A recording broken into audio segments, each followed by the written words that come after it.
Varaprasad Rao. So thank you very much, sir. I thank the chair and as well as my leader, Mr. Jagan Mohan Reddy, for giving me this opportunity. Sir, the Honorable Finance Minister deserves appreciation and congratulations, sir. Because although they are in majority, they did not adopt the majoritarianism, but they went by in a democratic manner and by consensus manner. So for his persuasive nature, I congratulate him. Undoubtedly, the GST bill will have lots of benefits, sir, like concurrent taxing by the center and the state, and broadens the tax base, and it simplifies lots of taxing procedures, avoids duplication and cascading effect, and makes a single common market.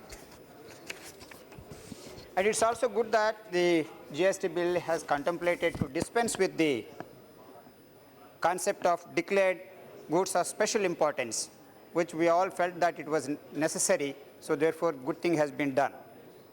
So, but I just want to ask the government in future whether there are any plans to bring the alcohol for human consumption as well as petroleum and petroleum products into the gambit of GST. And presently, the government, central government has agreed to compensate for 5 years. What if the loss continues to be with the state governments after 5 years? Because the states have been given a lot of social security responsibility and they are answerable to the people. So therefore, if we want to continue and maintain the federalism, I am sure that after 5 years, if the states continue to lose this revenue, I think the government of India should think of that as well, because they have to honor the people's commitments.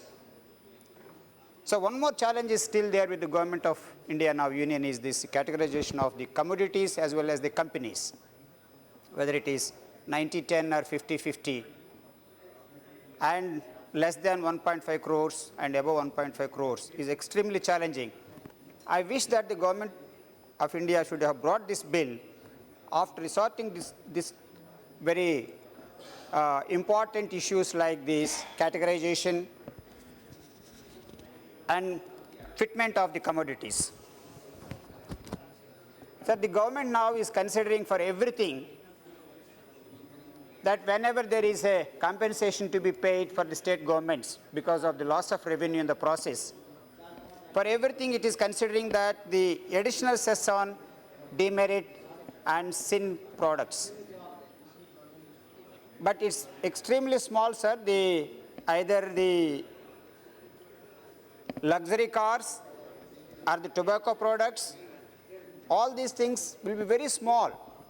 So if the loss exceeds much more than that, how could you compensate from these only demerit goods? And sir, of all, luxury cars is good, and also tobacco is good, sir. But why aerated drinks? Of that also alcoholic beverage is good. But why small drinks like Pepsi and all that, sir? Every family, every poor person, even in villages, they are resorting to this.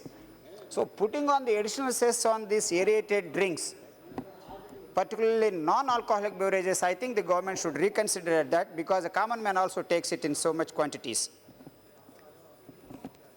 Sir, this categorization and splitting between the center and state is good, sir. But when it comes to the offshore, the less than 12 nautical miles, earlier it was vested with the government of India.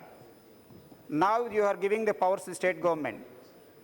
If the sea is now shared by 2 states, for example, Andhra and the Tamil Nadu, since I share the border with other states, and every time there will be a big problem with the fishermen of both the states. And tomorrow, if the marine products are to be derived, and if they are taxed, and if you are giving this to the respective these things, the taxing for both the states, I am sure that it will become a contentious issue, which needs to be resolved, and this could be kept in mind. And next, again, now you are putting the additional surcharge whenever there is a loss of revenue by the states on consumable durables, sir.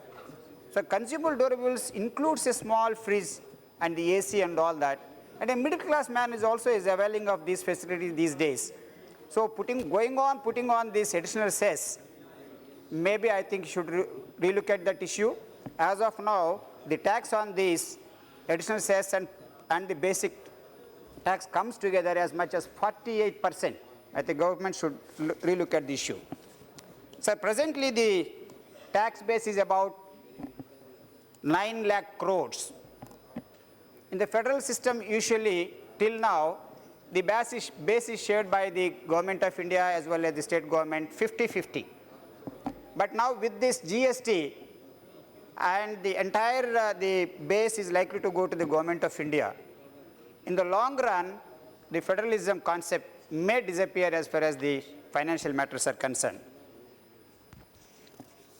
That was the reason why the West Bengal finance minister was asking that at least the companies which have the GST turnover of less than 1.5 crores should be given to the state government. Sir, this implementation, last 2 minutes, sir, because we're only single speaker. The implementation date of 1st of July seems to be extremely difficult for the simple reason the trade and industry as well as the government of officials are, I don't think they would be ready within 3 months. That should also be looked at that. And the government is taking the pride telling that in all probability the GDP growth will be 2%. I hope that that would be kept up right from the beginning so that the development will take place. Sir, with regard to the penal arrest provision,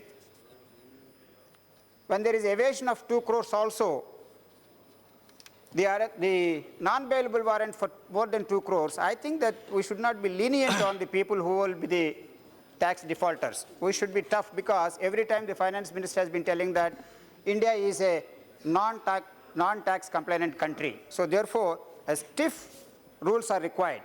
The last one, sir. Sir, the special purpose vehicle GST network has been created and 3,000 crores have been given as a grant for that.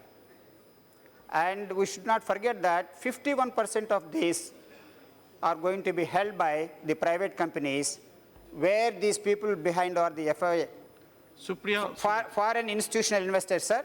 So I think that should be looked into that, whether the security clearance has been given for that. So with these points, I thank the chair, sir. Thank you so much.